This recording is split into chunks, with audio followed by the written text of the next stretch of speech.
ఈరోజు భారతదేశానికి ఒక పవిత్రమైనటువంటి రోజు.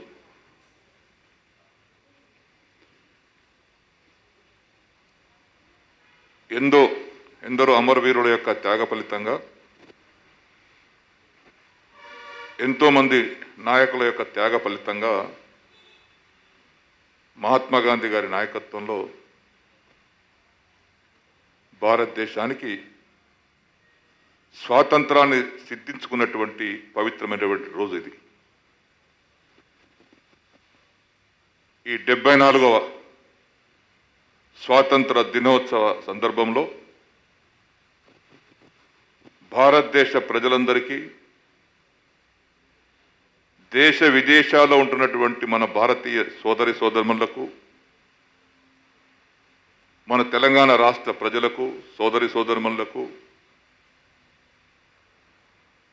యువకులకు, మహిళలకు, అధికారులకు, అనధికారులకు, ప్రతి ఒక్కరికి పేరు పేరున 74వ స్వాతంత్ర దినోత్సవ శుభాకాంక్షలు తెలియపరుస్తా ఉన్నాను.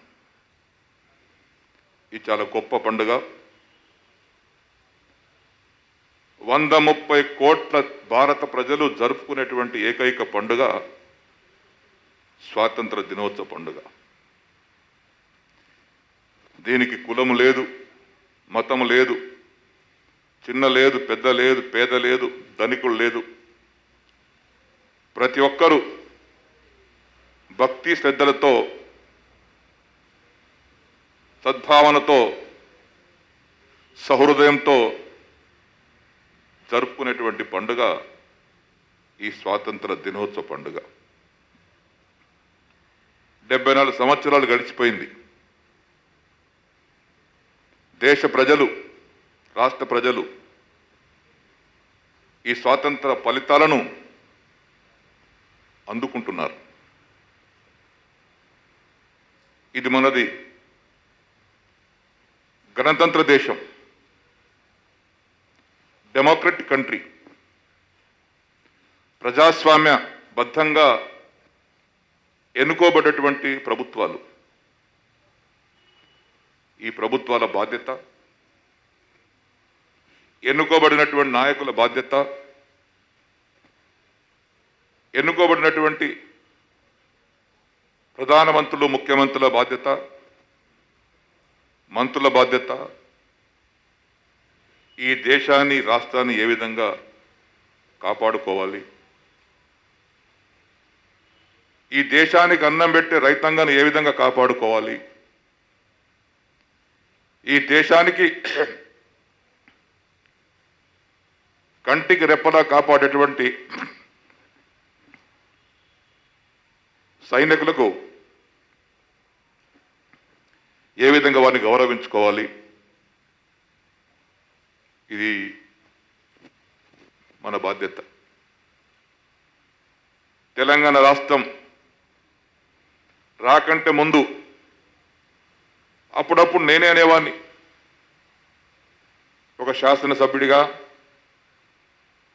మంత్రిగా, వివిధ హోదాలో ఉన్నటువంటి నేను కూడా తెలంగాణ రాష్ట్రం రాకంటే ముందు స్వాతంత్రం వచ్చింది కానీ అది కొంతమందికే లబ్ధి చేకూరుతుంది, సర్వజనానికి, సమస్త ప్రజలకు స్వాతంత్రం యొక్క ఫలితాలు అందుతలేవు అని నేను అనేక సందర్భాలలో అనేక ఉపన్యాసాలు చెప్పాను. దానికి కారణం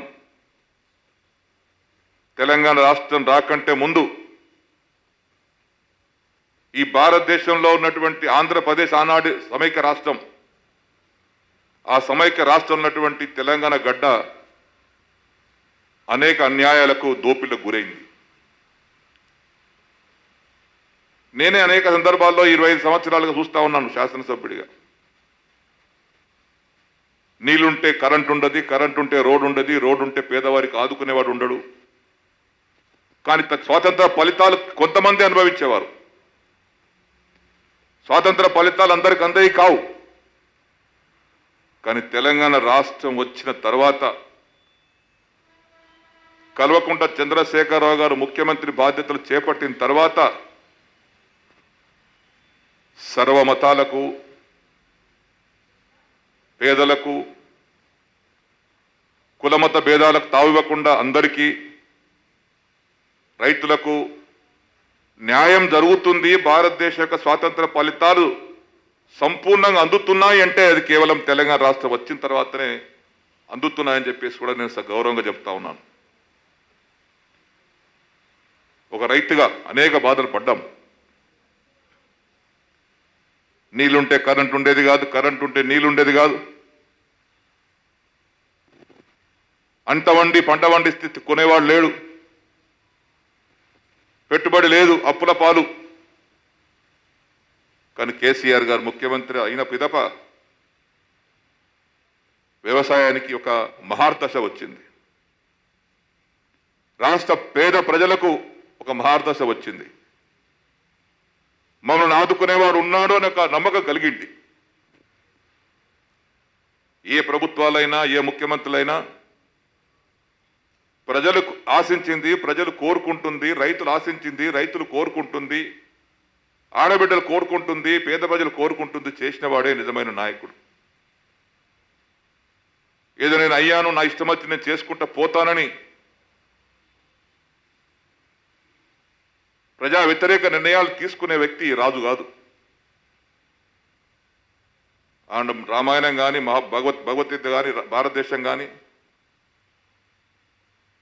భారతం కానీ, రామాయణం కానీ చెప్పింది ఏంటంటే ధర్మ పాలన చేసిన వాడే నిజమైన రాజు, ధర్మాన్ని రక్షించేవాడే నిజమైన రాజు. అది తెలంగాణ రాష్ట్రం వచ్చిన తర్వాత జరుగుతుంది. అందుకే వర్ణదేవుడు కూడా కనుకరిస్తున్నాడు. ప్రతి సంవత్సరం పుష్కలం పంటలు పండుతున్నాయి, ధాన్యం కొరత లేదు, పేదల అవసరాలు తీరుస్తున్నాం. అది ఏ రూపేనా కానీ, సబ్సిడీ రూపేనా పెన్షన్స్ కానీ, పేద బిడ్డల కళ్యాణ లక్ష్మి కానీ, ఒంటరి మహిళలకు ఎవరు గుర్తించారు, ఇద్దరు గుర్తించలేదు. వారి పేద బిడ్డలకు పెన్షన్ కానీ, రూపాయి కిలో బియ్యం కానీ, 2 పడకల గది కానీ, పేదవాడి అవసరాలు ఏంటి అని గుర్తించినటువంటి ప్రభుత్వం ఆ ప్రభుత్వమే నిజమైన ప్రభుత్వం. అప్పుడే నిజమైనటువంటి స్వాతంత్ర ఫలితాలు అందినట్టుగా భావించగలుగుతాం. అది ఈరోజు జరుగుతుంది. 1 కాదు, 2 కాదు, 42,000 కోట్లతో అనేక సంక్షేమ కార్యక్రమాలు మన ప్రభుత్వం అమలు చేస్తూ ఉంది. మిషన్ భగీరథ కావచ్చు, మిషన్ కాకతీయ కావచ్చు, 24 గంటల కరెంటు కావచ్చు, 1 కోటి ఎకరాలకు నీళ్ళు అందించేటువంటి వివిధ ప్రాజెక్టులు కావచ్చు, కాళేశ్వరం కావచ్చు, పాలమూరు రంగారెడ్డి లిఫ్ట్ కావచ్చు, సీతారామ ప్రాజెక్టు కావచ్చు, రకరకాల ప్రాజెక్టు వల్ల ఈరోజు రాష్ట్రం అంతా సస్యశ్యామలంగా పంటలు పండుతూ ఉన్నాయి. ఆ వర్ణదేవుడు కూడా కరుణిస్తూ ఉన్నాడు. ఇది కోరుకునేది ప్రజలు, రైతులు. స్వాతంత్రం వస్తే ఏమొచ్చింది ఏంటి, ఇవన్నీ వచ్చినాయని చెప్పుకునేటువంటి మనోధైర్యం వచ్చింది ప్రజలకు. తెలంగాణ రాకంటే ముందు మేమే ఉన్నాం ప్రజా జీవితంలో, ప్రజాక్షేత్రంలో అనేక సార్లు బాధపడే వాళ్ళం.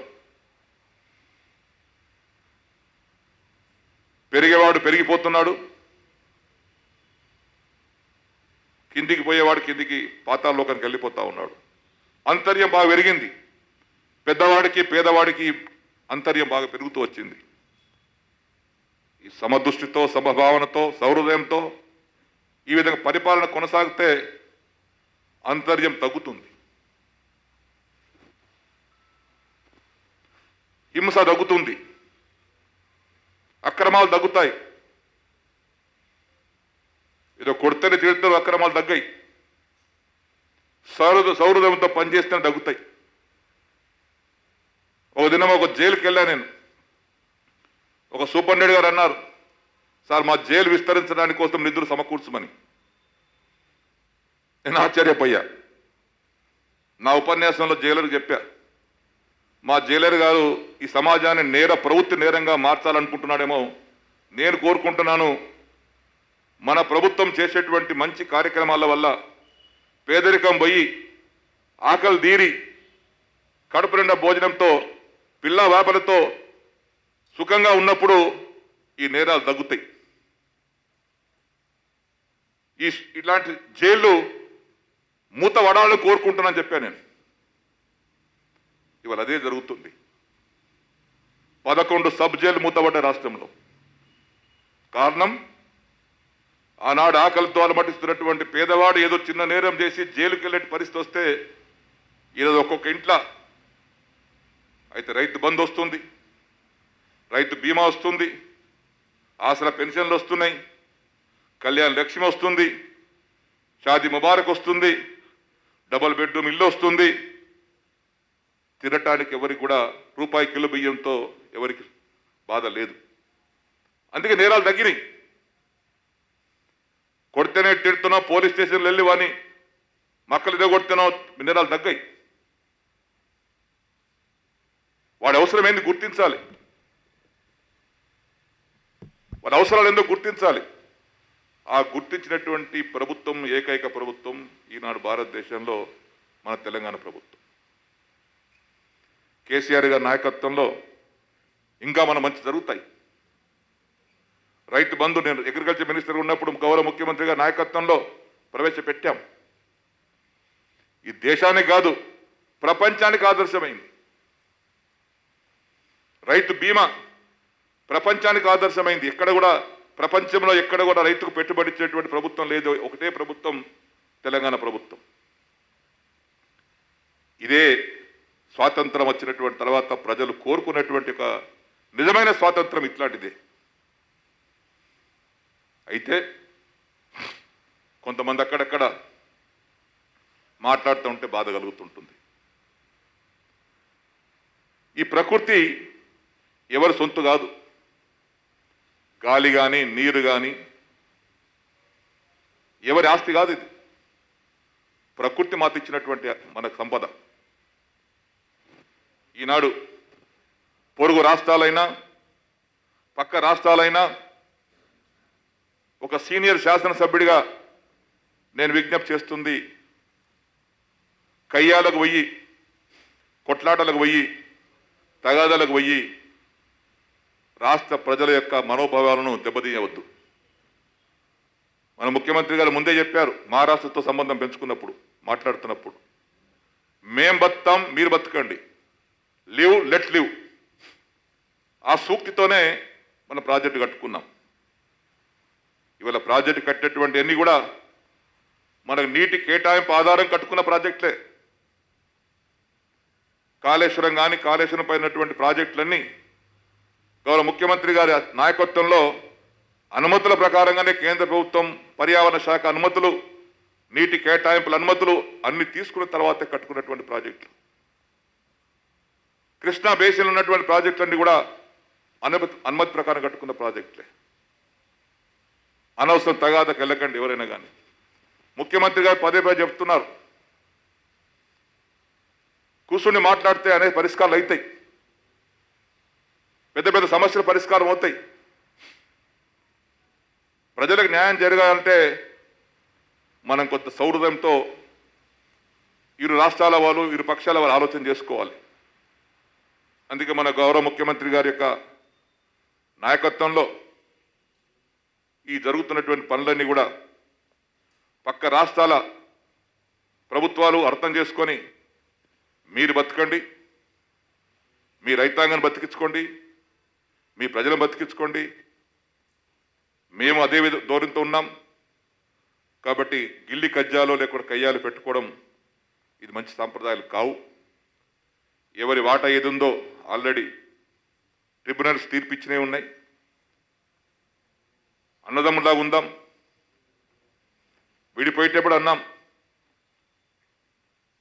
అన్నదమ్ములాగా విడిపోదాం, ఆత్మీయులుగా బతుకుదామని ఆనాడే అన్నారు ముఖ్యమంత్రి గారు.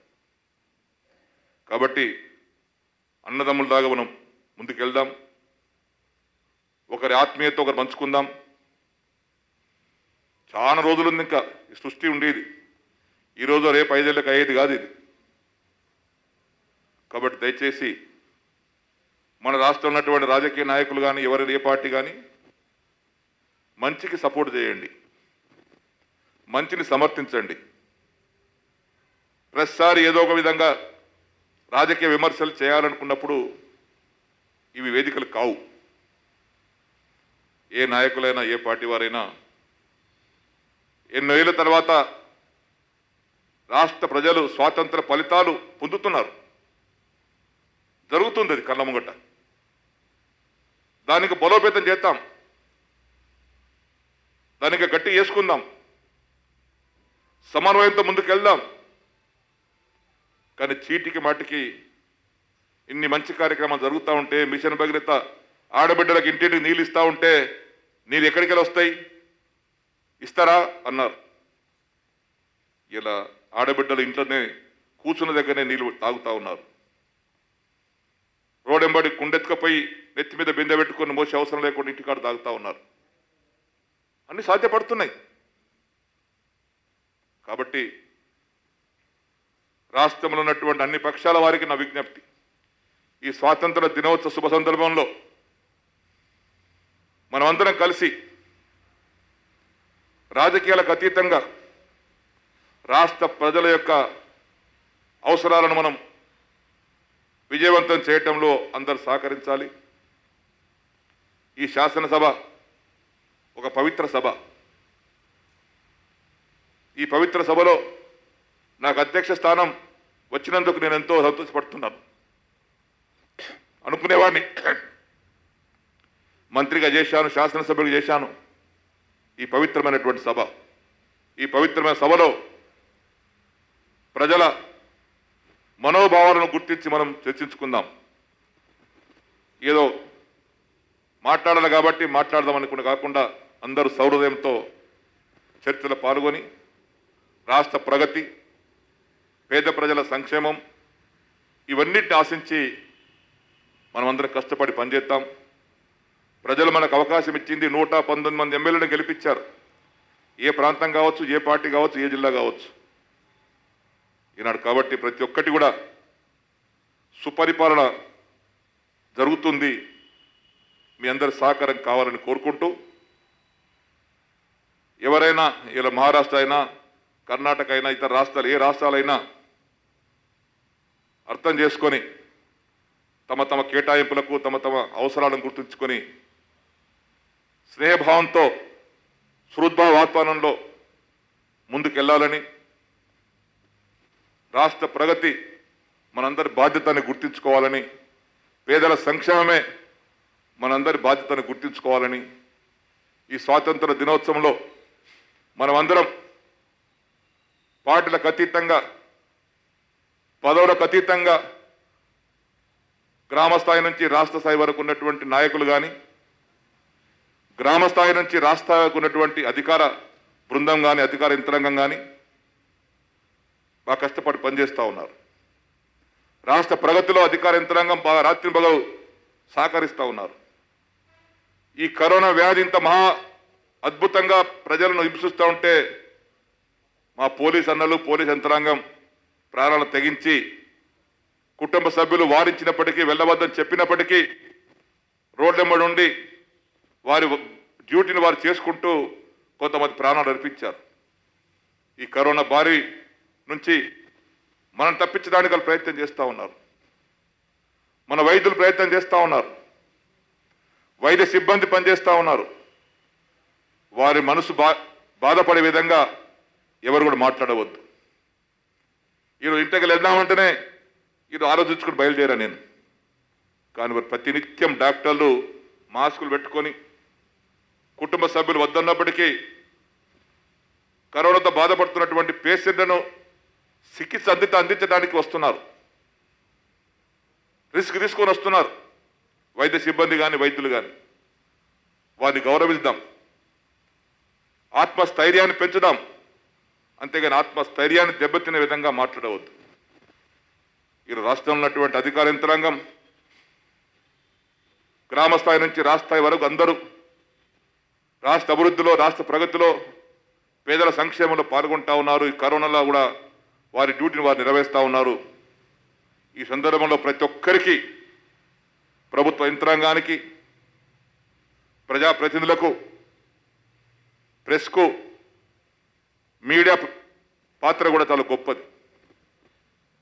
ఏ జిల్లాలో ఎన్ని కరోనా వాళ్ళకి వచ్చినాయి, ఎంతమంది చికిత్స నుంచి బయటపడ్డారు, ఎంతమంది మరణించారు అని ఎప్పటికప్పుడు నిమిషానికి అప్రమత్తం చేస్తున్నటువంటి ఒక ఆయుధం మీడియా, ప్రెస్.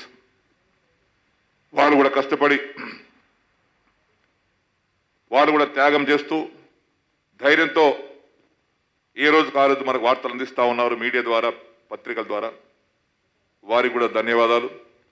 ఈ సందర్భంలో ప్రతి ఒక్కరికి, రాష్ట్రంలో ఉన్నటువంటి ప్రతి ఒక్క బిడ్డకు, ప్రతి ఒక్క వ్యక్తికి, సోదరిమణులకు అందరికీ ఈ 74వ స్వాతంత్ర దినోత్సవ శుభాకాంక్షలు మరొకసారి తెలియపరుచుకుంటూ నేను సెలవు తీసుకుంటున్నాను. జై హింద్, జై తెలంగాణ.